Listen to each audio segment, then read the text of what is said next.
Hi guys, welcome back to my channel. আবার একটি নতুন রেসিপি নিয়ে তোমাদের সামনে হাজির হলাম। আশা করি সবাই খুব ভালো আছো, আমিও ভীষণ ভালো আছি। আজকে তোমাদের সাথে শেয়ার করব খুবই ভাইরাল একটা রেসিপি। হ্যাঁ, একসময় খুবই ভাইরাল হয়েছিল এই কাতলা মাছের এই রেসিপিটা। হাতে মেখে কাতলা মাছের এই রেসিপিটা যে এত টেস্টি হতে পারে বানানোর আগে কিন্তু আমিও ভাবিনি। খুবই সহজ আর সিম্পল একটা রেসিপি, যে কেউ বানিয়ে নিতে পারবে। মাছ ভাজার ঝামেলা নেই, মশলা কষানোর ঝামেলা নেই, একদম সহজ সিম্পল একটা রেসিপি। যারা নতুন রান্না শিখছো তারাও কিন্তু খুব সহজেই বানিয়ে নিতে পারবে। আর বাড়ির সকলকে যদি এভাবে একবার রান্না করে খাওয়াও, অন্যরকম কাতলা মাছ খাওয়া ভুলেই যাবে। তো চলো দেখে নিই রেসিপিটার জন্য কী কী লাগছে। প্রথমেই দেখতে পাচ্ছ আমি একটা বড় কড়াই নিয়ে নিয়েছি, যেখানে আমি রান্নাটা একবারে বসাবো। আর কড়াইয়ের মধ্যে আমি মাছগুলোকে ম্যারিনেট করে নেব। তো প্রথমে আমি কাতলা মাছগুলো খুব ভালো করে ধুয়ে নিয়েছি। আর কাতলা মাছটা একদম ফ্রেশ আছে, দেখেই বুঝতে পারছো। এই লালযুক্ত কাতলা মাছগুলো খেতে কিন্তু বেশ মিষ্টি লাগে। আর একটু সাদা হয়ে গেলেই সেই মাছটা কিন্তু অনেক দিনের বাসি হয়ে যায়। মাছটাকে খুব ভালো করে আমি লবণ আর হলুদ মেখে নিচ্ছি। আর মাছটা যেহেতু কাঁচা রান্না করব, তার জন্য এখানে অবশ্যই একটা পাতিলেবুর ব্যবহার করতে হবে। তো পাতিলেবু থেকে আমি অল্প একটু কেটে নিয়ে এখানে দিয়ে দিলাম। তো মাছের পরিমাণটা তোমাদের পছন্দ মতো নিয়ে নিও, তোমরা কতটা মাছ বানাতে চাইছো, আর সেই হিসেবে লেবু রসটা দিয়ে দিতে হবে। তো লবণ, হলুদ আর লেবু রস খুব ভালো করে মাছের গায়ে আমি মিশিয়ে নিচ্ছি। আর লেবু রসটা দিয়ে দিলে মাছের আঁশটে গন্ধ কিন্তু একদমই ছাড়বে না। এবার মাছটা যতক্ষণ ম্যারিনেট হচ্ছে ততক্ষণ একটা মশলা বানিয়ে নেব। এখানে বড় সাইজের একটা পেঁয়াজ আমি নিয়েছি, যেটাকে ছাড়িয়ে ধুয়ে নিয়ে তারপর ছোট ছোট টুকরো করে আমি এখানে দিয়ে দিচ্ছি। তো এই মাছটাতে মশলা একটু বেশি লাগবে, মশলার তেল একটু বেশি লাগবে। তো মাছের পরিমাণ অনুযায়ী তোমরা মশলাটা কমিয়ে বাড়িয়ে নিতে পারো। এখানে 2 টুকরো আদা ছোট ছোট করে কেটে আমি দিয়ে দিচ্ছি। আর রসুনের পরিমাণটা একটু বেশি লাগবে, তাই ছোট ছোট রসুনগুলো যেহেতু ছিল সেহেতু আর গুনে দিলাম না, আমি অনেকটা পরিমাণ রসুন দিয়ে দিলাম। তোমরা এখানে তোমাদের পরিমাণ মতো নিয়ে নেবে। কাঁচা লঙ্কা 3টে দিলাম, ঝালটা অবশ্যই তোমাদের পছন্দ মতো নিয়ে নেবে। আর একটু ধনেপাতা আমি এখানে কুচি করে দিয়ে দিলাম। এবার সমস্ত কিছু খুব ভালো করে পেস্ট করে নেব। পেঁয়াজ আর ধনেপাতা থেকে যেহেতু জল বেরোবে, তাই এক্সট্রা জল আমি আর দিলাম না। তো এভাবে পেস্ট করে নিলাম। এবার যে মাছটাকে ম্যারিনেট করে রেখেছিলাম তার মধ্যে মশলাটা দিয়ে দেব।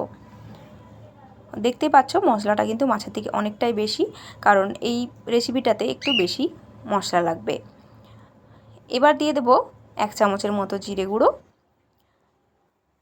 1 চামচের মতো কাশ্মীরি লঙ্কার গুঁড়ো দিলাম। ঝালটা আমি কাঁচা লঙ্কার ঝালটাই রেখেছি, আর লাল লঙ্কার গুঁড়ো দিলাম না। ধনে গুঁড়ো দিয়ে দিলাম 1 চামচের মতো। আর হলুদ গুঁড়ো যেহেতু মাছের সাথে মিশিয়েছিলাম, তাই 1/2 চামচের মতো দিলাম। একটু গোটা জিরে এর মধ্যে দিয়ে দিলাম। আর যারা ধনেপাতার ফ্লেভার পছন্দ করো না, তারা কিন্তু ধনেপাতাটা স্কিপও করে যেতে পারো। এখানে 2টো মাঝারি সাইজের টমেটো আমি কুচিয়ে নিয়ে দিয়ে দিচ্ছি। এবার দিয়ে দেব পরিমাণ মতো লবণ। এবার খুব ভালো করে হাতের সাহায্যে মেখে নেব। আমি একটা গ্লাভস পরেই মেখে নিচ্ছি, কারণ হাতটা আমার একটু কাটা ছিল। তাই যেহেতু লঙ্কা আছে এর মধ্যে, হাতটা জ্বালা করবে, তাই গ্লাভস পরেই আমি মেখে নিলাম। তোমরা চাইলে হাত দিয়ে মেখে নিতে পারো। এবার এখানে কিন্তু অনেকটা পরিমাণ সর্ষের তেল লাগবে। প্রায় আমি 100 গ্রামের মতো সর্ষের তেল আমি এখানে দিয়ে দিচ্ছি। তবে এটা কিন্তু কম তেল দিয়েও রান্না করা যায়, তোমরা চাইলে কম তেলেও রান্না করতে পারো। তবে তেল দিলে বেশি টেস্ট হবে, এই আর কি। তো সব কিছু ব্যালেন্স করার জন্য আমি অল্প একটু চিনি দিলাম, চিনিটা তোমরা স্কিপও করে যেতে পারো। আবারও সমস্ত কিছু খুব ভালো করে মিশিয়ে নিয়েছি। আর মিক্সি জারে যে মশলাটা লেগেছিলো সেটা আমি ধুয়ে একটু জল দিয়েছিলাম। তো এখানে আর কিন্তু জল অ্যাড করব না। তো এবার আমি রান্নাটা বসিয়ে দিচ্ছি। রান্নাটা বসানোর পর হাই আঁচে 2 থেকে 3 মিনিট একটু রাখবো। যখন দেখবো চারিপাশ থেকে ফুটে আসছে, তখন আঁচটাকে একদম কমিয়ে নেব। আমরা চিকেন তো এভাবে মাঝে মধ্যেই রান্না করে খাই, তবে মাছ কখনোই আমি রান্না করিনি, এই প্রথমবার করলাম। আর করার পর এতটা টেস্ট হয়েছিল সে তোমাদেরকে বলে বোঝাতে পারবো না। তোমরা বাড়িতে না বানালে কিন্তু বুঝতে পারবে না।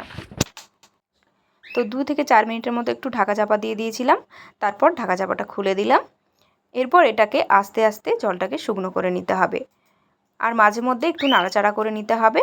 আর মাঝখানে আমি আবার মাছগুলোকে উল্টে পাল্টে দিয়েছিলাম, যাতে 2 পিঠটাই খুব ভালোভাবে সেদ্ধ হয়।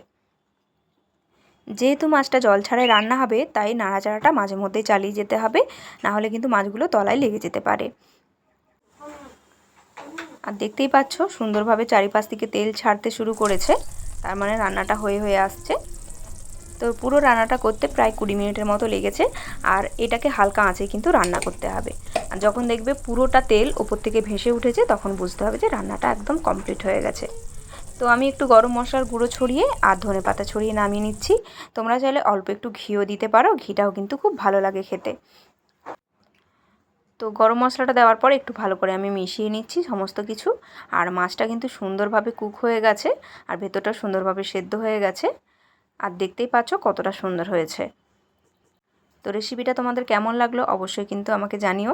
ভালো লাগলে অবশ্যই একটা লাইক আর বন্ধুদের সাথে শেয়ার করে দিও। তো কিছুক্ষণ ঢাকা চাপা দিয়ে আমি ওইভাবেই ছেড়ে দিয়েছিলাম, তারপর একটা প্লেটে তুলে নিয়েছি। আর তোমাদেরকে ভেঙে দেখাচ্ছি যে মাছটা কতটা নরম হয়েছে। দেখতেই পাচ্ছ একদম ইলিশ মাছের মতো নরম তুলতুলে হয়েছে। মুখে দিলেই একদম মিলিয়ে যাবে, এতটাই সুস্বাদু লাগে। একবার কিন্তু বাড়িতে অবশ্যই ট্রাই করো। আর বাড়িতে ট্রাই করলে আমাকে কিন্তু অবশ্যই কমেন্টে জানিও তোমাদের কেমন লেগেছে। আজকের মতো আসি, দেখা হবে নতুন রেসিপি নিয়ে।